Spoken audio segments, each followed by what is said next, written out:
Hello, Steve here, Headbanging Zulu, bidding you a good morning from not so sunny UK. In fact, it's really overcast and horrible here. We're having high winds and they forecast some nasty weather, but see what happens anyway. I lied a bit last week on a couple of counts because I said I'd no more record digging because of issues. I've still got issues, but I snuck out yesterday for a quick dig, and guess what? I ended up in the record store, and but I was very blessed yesterday because I got some cracking stuff. Now, one band you don't see in the UK is this one. This is a band called Budgie, and I treat myself to this. Now, Budgie were formed in 1967 under the name of Hills Contemporary Grass. Their lead singer is Burke Shelley, and they're a Welsh band. I believe, I might be wrong, but they immigrated to Australia. But I bought this yesterday, and it's just a great box. You've got a lot of hits. Now, Budgie are one of the most influential British bands ever, probably. They influenced bands like Metallica, who covered two of their songs, namely Bread Fan was the most one of the most famous ones. But they also covered something else as well. And yeah, it's just a great band. The first couple of albums were produced by Roger Bain, and Roger Bain also did some work on the early Black Sabbath albums as well. And it's got some great artwork with their albums as well, and that's another thing they were famous for, and that was done by Roger Dean. But unfortunately in the UK now, you don't see many Budgie originals. In fact, I don't think I've ever seen an original Budgie album. I believe they reissued a few of the catalogue, but this one I picked up and it only cost me £5, and I've got three free CDs. And Never Turn Your Back on a Friend, In for the Kill, and Bandolfa. I can't read it because of my eyes, unfortunately, but it looks like Bandolier or something. But yeah, Bread Fans on the first album, Never Turn Your Back on a Friend. And there's just some cracking music on here. You get these CDs, they all come in their own little like that. The artwork's just absolutely mind-blowingly good.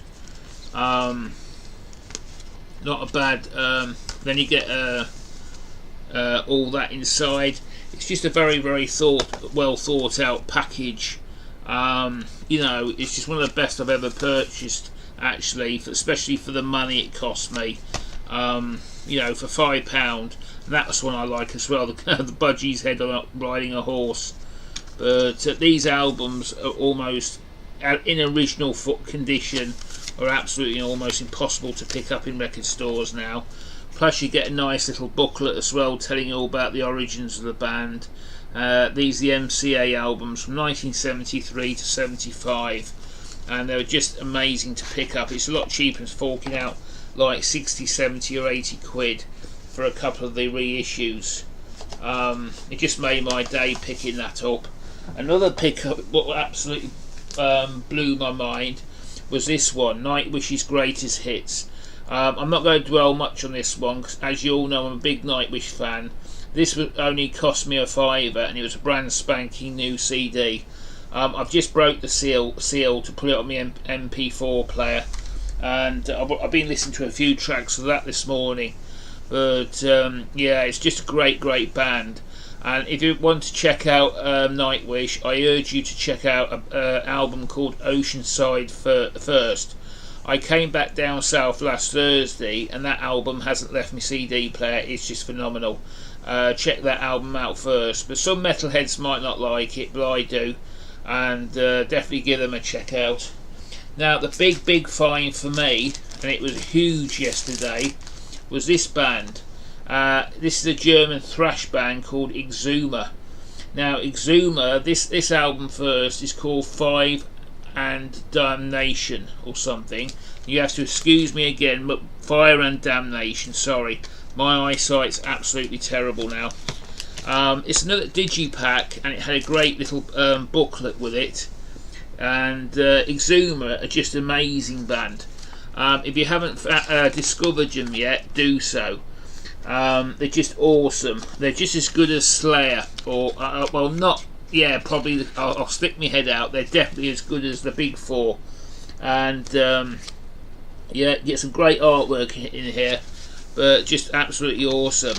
Apparently, they broke up in '91. They made a few bits and pieces and decided to call it a day in '91. They reformed in 2008. They've only ever made 4 albums. I've got 2 now. The last one's called The Raging Tides, and that came out, I believe, in 2015. But it's just absolute quality. This is. I'm glad to get this. This only cost me, I think, £6. I did want it on eBay. They're quite expensive. I also found an LP, a vinyl LP, and I wish I got it. That was 16 quid. I missed out on a bargain there, and I wished I picked it up. This was a really good pick up yesterday, an Exuma CD. Again, please check this band out. They're absolutely colossally good. Can't recommend them enough. Another band I've discovered recently. If you remember a previous video, I went records shopping where I live in Shropshire, and I mentioned the Offspring, and I'd left 2 of their CDs in a charity shop because they were too expensive. Well, the next day I went back and picked them up, and I was really blown away how good they are. Apparently, I've read they're the biggest selling punk band on the planet. They've sold over 40 million albums. I think they've released 12 albums. They're from California. I don't know much about the American punk scene. I think the only bands you can like Green Day and that sort of stuff. I know quite a bit about the UK scene, but not the American. But as I listened to them, I thought this band are really good. So I picked up a couple of more of their CDs yesterday. And this one's called Americana, and this one's called Splinter. And I haven't heard any of these 2 yet, but I played another 2 I had last week, and they were just phenomenally good. I really enjoyed them, so I've added 2 more to my little collection. Going on to a book now. If you remember a couple of videos ago, I showed you a load of books I bought, and I'm currently reading Ozzy Osbourne's autobiography.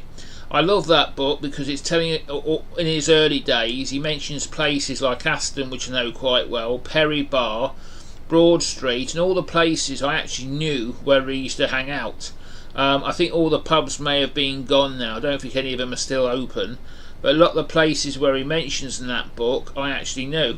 But so what happened was I went to the shop yesterday again. I got this one, another Black Sabbath book, and this is called Symptom of the Universe. And I can't wait to read this one, so I should give this one a read after I finish the Ozzy Osbourne's autobiography. It's just some of the stuff in that book has you in hysterics, the tears rolling down my face, especially some of the practical jokes they used to get up to on tour. It's just such a fun read. But a couple now, I want to do some vinyl. A lot's been said. I'm not going to talk about these because a lot of people already have. A first pickup was this band Vixen for £2 in this condition. There's no way I'm going to leave this album in a shop. I'm sorry about the glare, but it's early morning and I think the light's coming straight into my room. But the next band is a band called Tesla, which is an American heavy metal band. These been on a few channels recently, so I picked this one up. And this is got previously unreleased tracks. This is a 12-inch single, 12-inch EP. But this is an album I've also picked up. Again, amazing condition. I think I've got the CD to this as well. But this is just another pickup I made.